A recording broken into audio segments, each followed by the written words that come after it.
Manual वाला channel में आपका स्वागत है। इस वीडियो को लाइक कीजिए और इस चैनल को सब्सक्राइब कीजिए। इस वीडियो में हम होंडा हाइनेस 350 के कुछ सेल्फ मेंटेनेंस टिप्स के बारे में हम देखेंगे। तो गाड़ी को पहले सेंटर स्टैंड में कैसे लगाना है, तो जैसे आपके यहाँ पे इमेज पे दिख रहा है, तो लेफ्ट साइड का हैंडल होल्ड कीजिए, फिर पीछे के साइड से जो रियर ग्रिप होता है उसे होल्ड कीजिए। फिर आपके जो गाड़ी का जो सेंटर स्टैंड है उस पर एक छोटा सा रॉड बाहर निकला हुआ रहता है, उसको आप पैर से प्रेस कीजिए और फिर गाड़ी को सेंटर स्टैंड पे आप आराम से रख सकते हैं।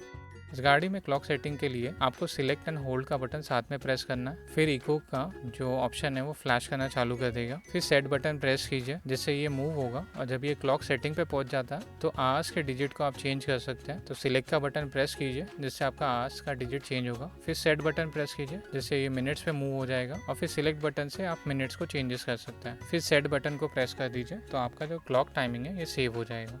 आप ब्राइटनेस भी एडजस्ट कर सकते हैं जो आपके इस वीडियो मीटर का। उसके लिए आप सिलेक्ट का बटन प्रेस कीजिए और फिर जैसे जैसे चेंज करेंगे वैसे आपको एक ब्राइटनेस का ऑप्शन मिलेगा। फिर सेट बटन प्रेस कीजिए जहाँ से आपका जो ब्राइटनेस है चेंजेस होगा।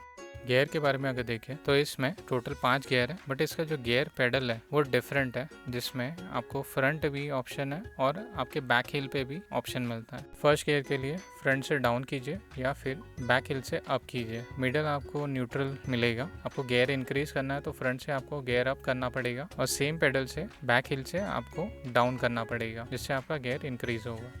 इस गाड़ी में पीछे के लेफ्ट साइड पे आपको हेलमेट होल्डर भी मिलता है। बैटरी के बारे में अगर देखें तो पहले आपको लेफ्ट साइड का कवर रिमूव करना, फिर आप बैटरी के होल्डर को उसके बोल्ट निकाल के रिमूव कर सकते हैं। फिर इसके टर्मिनल जो होते हैं उसको भी आप निकाल सकते हैं, और फिर अगर ये ज़्यादा रस्ट हो गया या फिर इसमें बहुत गंदगी हो गया तो इसे साफ़ कर लीजिए। तो आप वायर ब्रश या फिर सैंड पेपर का इस्तेमाल कर सकते हैं। फ्यूज़ बॉक्स के बारे में देखें, इस गाड़ी में 2 जगह जहाँ पे फ्यूज़ आपको चेक करना है। पहला तो आप सीट निकालिए, उसके नीचे आपको फ्यूज़ बॉक्स दिखेगा, तो फ्यूज़ चेक कर लीजिए, फ्यूज़ की कंडीशन चेक कर लीजिए। फिर लेफ्ट साइड का जो कवर है उसे आप निकालिए। आपको थोड़ा अंदर की तरफ फ्यूज़ बॉक्स दिखेगा, तो यहाँ जैसे दिख रहा है आपको, तो ये जब केबल आप निकालेंगे इसके अंदर आपको फ्यूज़ दिखेगा। तो फ्यूज़ का कंडीशन चेक कर लीजिए, अगर ये ज़्यादा खराब हो गया तो इसे चेंज कर लीजिए। तो इसमें मेन फ्यूज़ 30 एम का होता है, बाकी फ्यूज़ जो 20 एम के 2 और 10 एम के 2 और 7.5 एम के 4 फ्यूज़ चाहिए रहता है। स्पार्क प्लग के बारे में अगर देखें तो ये इंजन के ऊपर ही होता है। इसका आप पहले रबर निकाल दीजिए, फिर उसके जो उसका प्रॉपर स्पैनर होगा उससे आप इसको निकालिए बाहर, और फिर चेक कीजिए अगर इसमें रस्ट हो गया या फिर इसका गैप 0.8 से 0.9 के बाहर चला गया तो इसको चेंज कर लीजिए।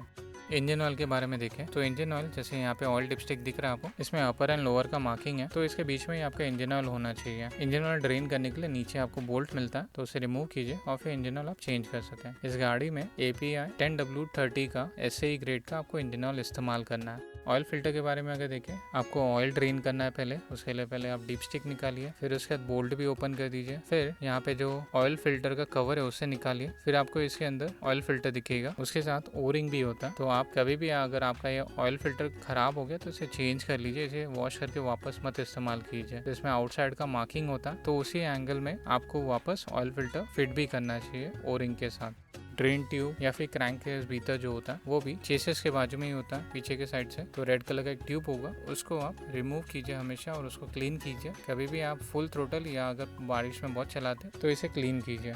लेफ्ट क्लच के बारे में अगर देखें, जो गियर चेंजेस के लिए यूज़ होता है, तो अगर ये ज़्यादा लूज़ हो गया या टाइट हो गया तो उसके लिए आपको जो इंजन के ऊपर एक वायर जैसा मिलता है उसमें एक रबर कवर होगा, उसको आप स्लाइड कीजिए और फिर उसके अंदर जो नट होता है उसको आप रोटेट कीजिए। अकॉर्डिंगली आपका जो क्लच है वो लूज या टाइट होगा।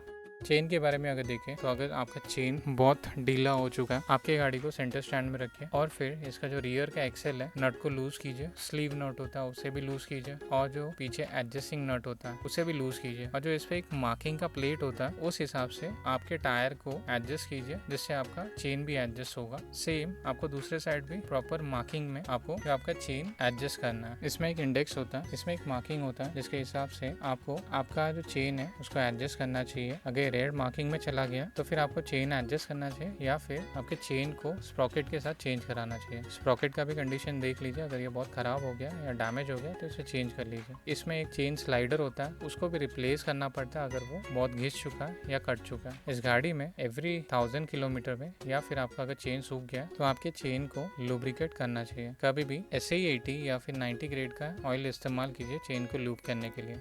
ब्रेक फ्लूइड के बारे में अगर देखें तो गाड़ी के हैंडल बार पे एक बॉक्स जैसा होता है और पीछे के टायर के ऊपर साइड पे एक बॉक्स जैसा होता है जिसमें ब्रेक ऑयल होता है, जिसे ब्रेक फ्लूइड भी कहते हैं। तो मिनिमम मार्किंग के ऊपर ही ये ऑयल होना चाहिए। जिसमें डिस्क ब्रेक है, जिस वजह से इसका जो कैलिपर आप हमेशा ध्यान रखिए कि हमेशा क्लीन रहे और हमेशा इसको वाटर जेट से साफ कर लीजिए अगर बहुत गंदा हो गया। इस कैलिपर में डिस्क पैड होता है, अगर वो वेयर लिमिट के नीचे चला गया तो उसे चेंज कर लीजिए। कभी भी ब्रेक ऑयल .3 या फिर .4 का इस्तेमाल कीजिए, दोनों को मिक्स करके मत इस्तेमाल कीजिए। जब आप कोई भी ब्रेक में एडजस्टमेंट करते हैं तो हमेशा एडजस्टमेंट के बाद टायर को रोटेट करके चेक कीजिए कि टायर फ्रीली घूम रहा है या नहीं।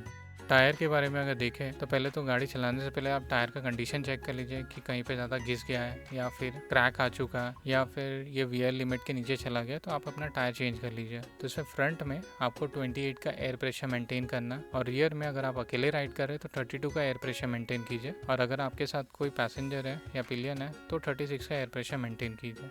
मेंटेनेंस शेड्यूल में अगर देखें तो जहाँ पे आई लिखा है वहाँ पे आपको गाड़ी को इंस्पेक्ट करना है, जहाँ पे सी लिखा है वहाँ पे आपके उस पार्ट को क्लीन करना है, जहाँ पे आर लिखा है उस पार्ट को रिप्लेस करना है, जहाँ पे एल लिखा है उस पार्ट को आपको लुब्रिकेट करना है। तो पहला सर्विस हमेशा 1 महीना या फिर 1000 किलोमीटर पे करना और फिर एवरी 6000 किलोमीटर पे या फिर 6 मंथ्स में आपको आपकी गाड़ी को सर्विस करना चाहिए। इस गाड़ी के कुछ पार्ट्स हमेशा आपको चेंज कराना चाहिए, जैसे एयर क्लीनर एलिमेंट होता है वो 18000 किलोमीटर पे चेंज कीजिए या अगर बहुत खराब हो गया तो चेंज कर लीजिए। स्पार्क प्लग को एवरी 12000 किलोमीटर पे या फिर 12 मंथ्स में चेंज कीजिए। इंजन ऑयल एवरी 6 मंथ में या फिर 6000 किलोमीटर पे चेंज कीजिए और हमेशा चलाने से पहले चेक कीजिए कि अगर इंजन ऑयल कम है तो उसको टॉप अप कीजिए। इंजन ऑयल फिल्टर हमेशा 24000 किलोमीटर या फिर 24 मंथ्स में चेंज कीजिए। ब्रेक ऑयल एवरी 2 ईयर्स में चेंज कीजिए।